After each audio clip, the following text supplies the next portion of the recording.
Zhang Yi accepts that Zhu Yonk is Zhu Zheng's informant and does not refuse her company but makes no effort to be accommodating. They leave Blizzard City for Tianhai City on a special train. Zhang Yi ignores Zhu Yonk's large suitcase, refusing to store it in his alternate dimension, and rests silently during the journey. Upon arrival, he retrieves a snowmobile and tells her they are going to his place first. Zhu Yonk is suspicious and uneasy, wondering if he plans to take advantage of her, but she gets in the car. Zhang Yi rudely orders her out of the passenger seat, stating it is reserved for his woman, and she reluctantly moves to the back. He explains this is to deflate her arrogance before the mission to avoid future trouble. Zhu Yonk learns he has a girlfriend but remains confident she can win him over. During the drive, she reassesses the situation, deciding that marrying Zhang Yi, despite his perceived lower-class flaws, would secure a luxurious life, and she plans to change him after marriage. When they arrive at Zhang Yi's shelter, the enormous, well-preserved villa impresses her, though she comments it is not as good as Blizzard City.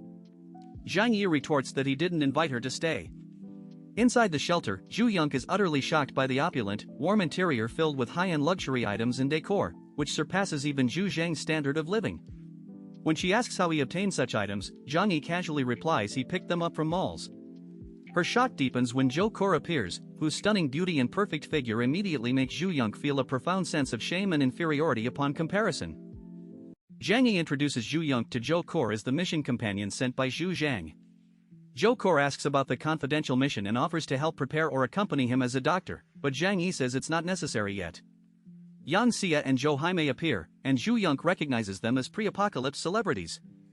She feels a strange unease upon learning they are close to Zhang Yi. As more household members emerge, Yang Xinxin, Lu Karen, and Liang Yu, all young and beautiful women with distinct auras, Zhu Yonk becomes visibly irritated. She pointedly asks Zhang Yi about the departure time and suggests that unrelated people should not be involved in the classified mission. Zhang Yi instructs Yang Xia to arrange a room for Zhu Yonk to rest, effectively dismissing her. After she leaves, Yang Xia returns and the group discusses Zhu Yonk. Zhang Yi dismisses her as a nepotism case, there to build her resume. Yang Xinxin, however, perceptibly notes Zhu Yonk's strange attitude and suggests she might be after Zhang Yi, a sentiment echoed by Zhou Kor, who sensed jealousy. Yang Xinxin theorizes that Zhu Zhan likely wants to secure Zhang Yi through a marriage alliance, given his status. Zhang Yi laughs it off, calling Zhu Zheng senile and stating he has no interest in Zhu Yonk, valuing practicality over mere emotion. He assures everyone that after the mission, contact will cease.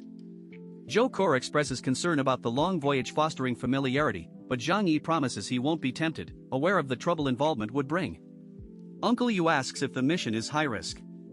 Zhang Yi says danger is always possible but he can protect himself, and tells everyone to stay home as usual. Zhang Yi finalized the crew and vessel for the Yanlu Island mission, selecting only Zhou Kor to accompany him as the essential ship's doctor for the months-long voyage. He contacted Chen Jingwan to arrange an icebreaker and experienced sailors. At Chaoyu Port, he inspected the state-of-the-art icebreaker Jean Foam, which was 106 meters long with a 16,000-ton full load capacity and could carry 2,000 tons of fuel oil. Chen Jingwan provided his most experienced sailors, including Lao Tian and 12 others, each with over 7 years of sailing experience. Zhang Yi gathered the crew, emphasizing the mission's secrecy to rescue overseas Chinese and ordering them not to communicate with outsiders or reveal his name. He had Chen Jingwan confiscate all their personal weapons for later uniform distribution. Zhang Yi inquired about equipping the ship with weapons but was told hull modifications would take time. As icebreakers lack space for shipborne guns, he decided on a retro approach, mounting land-based artillery only if combat became necessary, to avoid attracting attention. He also prepared a considerable number of mines, likely intended to counter mutated giant marine creatures or submarines. The next morning, Zhang Yi took Zhu Yonk and Zhou Kor to Chaoyu Harbor. Zhu Yonk privately objected to Zhou Kor's presence, calling it inappropriate for such an important mission. Zhang Yi retorted that Zhou Kor was a necessary doctor and teased Zhu Yonk by implying she wasn't as pretty, stating he only brought one pretty woman. When Zhu Yonk insisted he take the mission seriously, Zhang Yi sternly rebuked her, asserting his command authority and warning her not to interfere or he would send her back. His chilling aura deflated her, leaving her stammering. After leaving, Zhu Yonk felt a strange attraction to Zhang Yi's strong masculine spirit, as no man had ever yelled at her before. Zhang Yi then visited Zhou Kor, who was packing over a dozen suitcases into his storage space. He reminded her the voyage would be long and uncomfortable, lasting at least 2 or 3 months on rough seas. Zhou Kor smiled, stating she wanted the chance to spend time alone with him and to be of help. With a sly smile, she added that she wouldn't give Zhu Yonk an opportunity during the long voyage, alluding to Zhu Zhang's political plot. Zhang Yi embraced her, assuring her of her safety even at sea due to his flying and space travel abilities, and mentioned he had studied all islands and reefs along the route. Zhang Yi departed with Zhou Kor and Zhu Yonk, refusing requests from others at the shelter like Yang Xinxin and Lu Karen to join, emphasizing the mission's danger and his inability to protect many people at sea.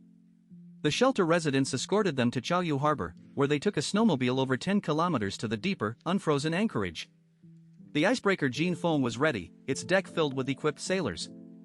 Zhang Yi bid farewell to his family, instructing them to be careful and contact him or Zhu Zhang if in danger.